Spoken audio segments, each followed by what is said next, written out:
All right, and it's that time of the bulletin when I'm joined by my colleagues. We're being joined by Adya Juneja to get us all the insights from the world of business, Nikita Singh to get us all the updates from the world of tech, and Athara for sports. Let's just go across to my colleague Adya to take a look at what's happening in the global markets. Adya, it's over to you.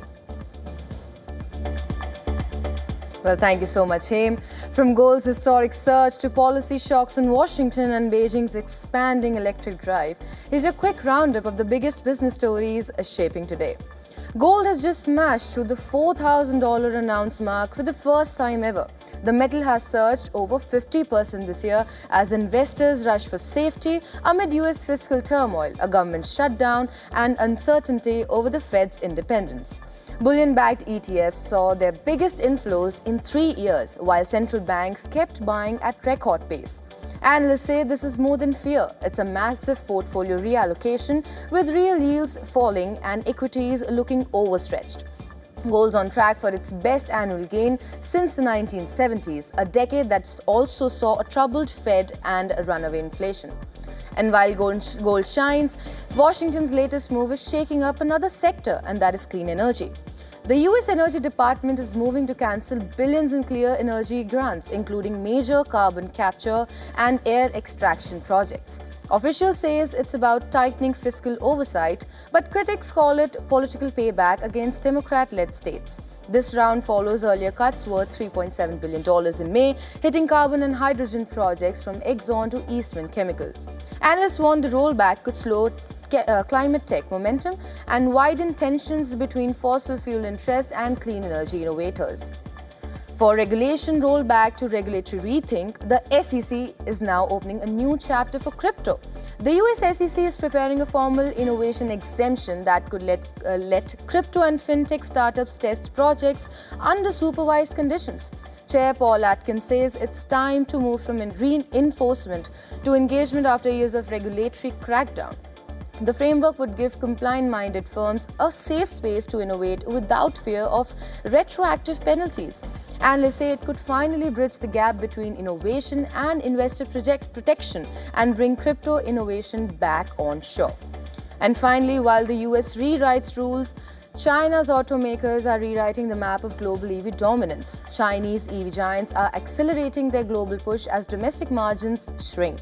BYD aims to export 1 million cars this year, with Europe and Southeast Asia as top targets.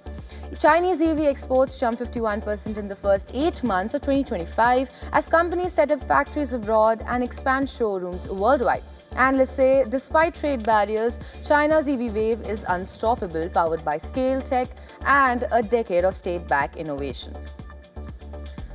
Well, this is it from the world of business. Now for all the tech updates, it's over to you, Nikita. Well, thanks so much, Adya.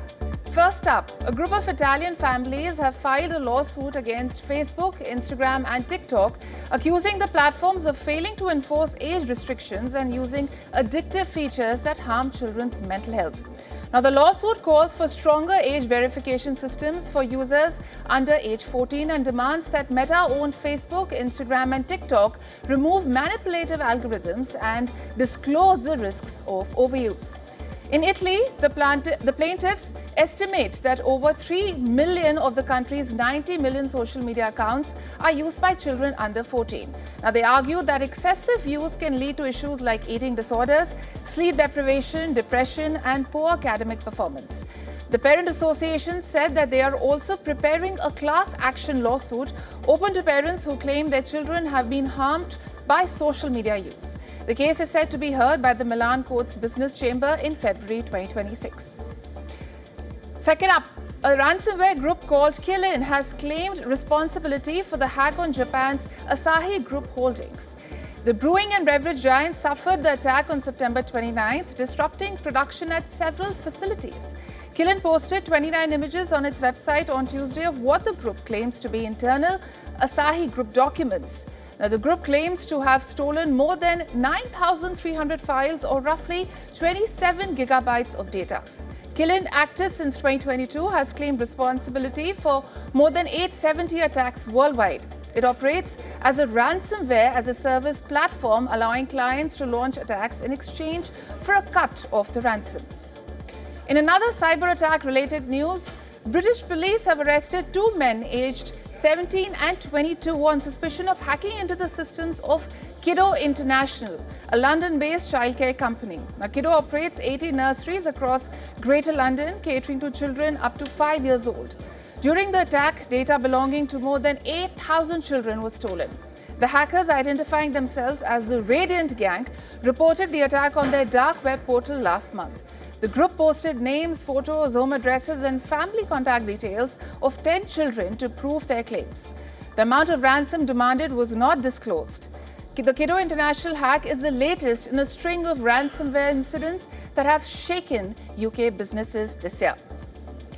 Well, that's it from the world of tech. Now, my colleague Atra would be taking you through some sports updates. Over to you, Atra.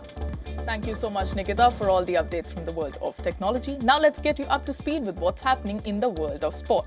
Let's begin with football first. Chelsea midfielder Cole Palmer has successfully trademarked his Coles Palmer nickname. The application was submitted to the UK Intellectual Property Office last November and has now been approved. Now, no one can use the 23-year-old's nickname for the business without his permission. His trademark covers a wide range of products he plans to sell, including soap, snacks, bath salts, razor blades, phone covers and drones. Trademarking names or phrases is not uncommon among sporting stars. Cristiano Ronaldo, Lionel Messi, Kylian Mbappe, Roger Federer and Usain Bolt are among the athletes who have secured trademarks for their names, logos or celebrations. Now, over in tennis, Jessica Pegula battled fast against her fellow American Hailey Baptiste to reach the third round of the WION Open. The 2024 US Open finalist came out firing in her first match since her semi-final exit in Beijing last week. She won the opener 6-4 but let her guard down in the second set. Pegula regrouped in the decider but needed 7 match points to claim a 6-4, 4-6, 7-6 win in 2 hours and 55 minutes. The 6th seed has now won all 3 of her meetings against Baptiste. Now, Conor McGregor has been handed an 18-month suspension for violating the UFC's anti-doping policy after missing 3 attempted tests last year. The 37-year-old missed tests on 13 June, 19 September and 20th September in 2024. His ban officially began after his last missed test on 20th September 2024 and will conclude on 20th March 2026. McGregor has not competed professionally since July 2021. However, he recently claimed that he has signed up to fight on the UFC's White House card on 14 June 2026. Well, with that, we've come to the end of the sports segment. It's back to you, Haim.